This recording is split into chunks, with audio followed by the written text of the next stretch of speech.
Thank you for joining us this evening at Resurrection Parish. We have with us Father Wesley Spiewak.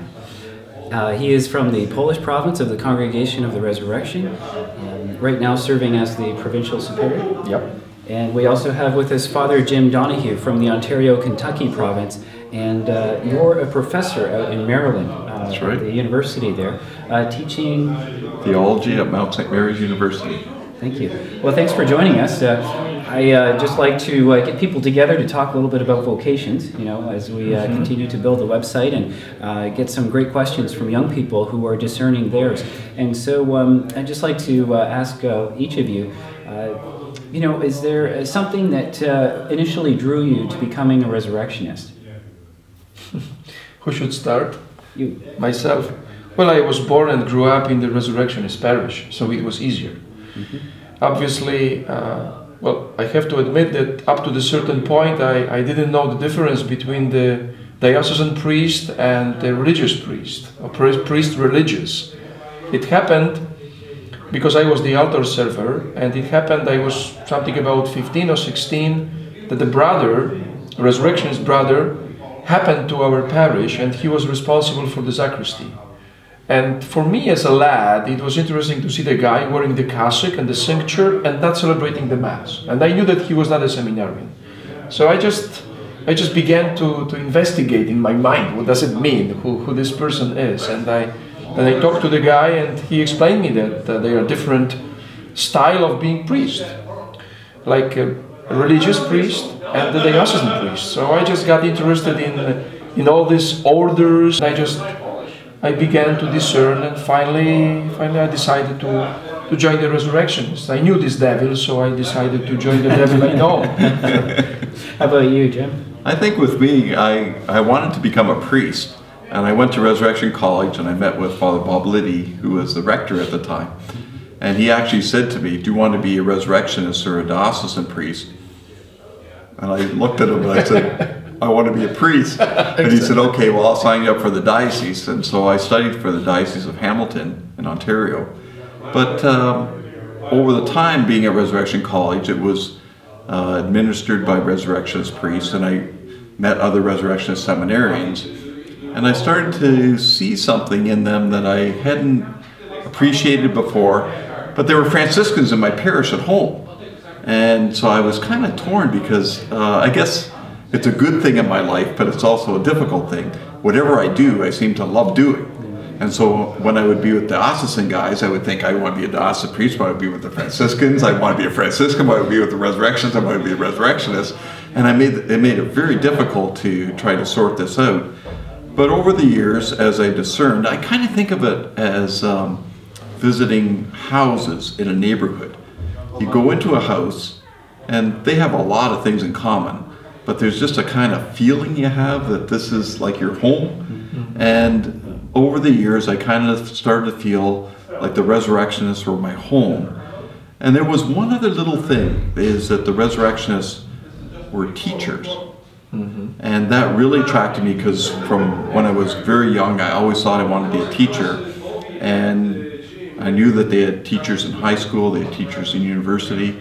So all those things together, I thought that God was calling me to be a resurrectionist. In fact, I am a teacher now, so this has actually come to fruition. But in a way that I didn't appreciate at the time. I think that there's something about our charism as a resurrectionist, about hope, about joy, about the risen life that has really resonated with me. And when I think about my own life and I think about our charism, I just thank God every day that somehow in the mystery of this, that the charism that was given to our founder is the same charism that I truly, truly believe that God has given me.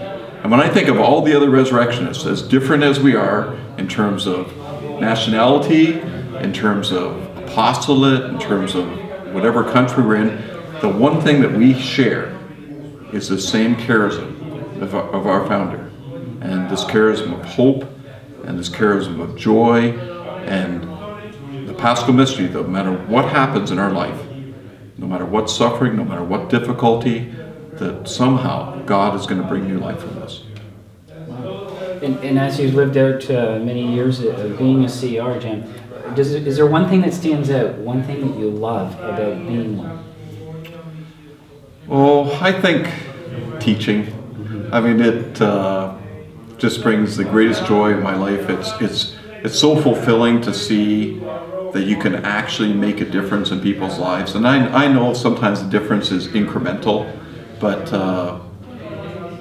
and sometimes it happens in ways that you don't appreciate at the time. But I think that that's the thing that brings me the greatest joy. How about you, Wesley? Well, my experience is a bit different. 5 years of my priesthood I spent in a little parish in Italy, in the mountains. Just 150 persons, not families, persons. What I liked very much, it was being with these people. Not just socializing, but just being with them. In the sense that I was maybe walking just a little street and I felt the coffee coming from some window. So I knew that I can just simply say, "Oh, are you there? Are you having coffee break? May I join you?" And whatever, just, you know, to share their lives in the sense of their joys and their concerns. Even if at times I didn't have solution for their questions or their doubts, but however, to be with them. And I enjoyed it very much. Looking out at a lot of young people, especially who are discerning their vocation, trying to discover God's dream, what advice would you give to them as they journey and pray? I have one thing. We live in a very, very busy world, and we have lots of voices. Many voices that tell us, you know, who we should be, what we should be, how we should look, what we should value, and it's really a busy, busy world. And it seems to me that in order for us to hear what God is calling us to, we have to be quiet. So we have to create some kind of space, as the psalm says, to be still and know that I am God. And this is it's a really difficult challenge in our world today. But I think that if we can create some kind of space to be quiet, that we will, I have absolute assurance that we will hear what God has to say to us. Well, I would say that there are no ideal solutions in our world, and there are no ideal choices. If you choose one thing, there is always the question of sacrificing and resigning to something else. And this could discourage somehow, but I would say that what is important is to make a decision, to make a choice, and try to follow it simply.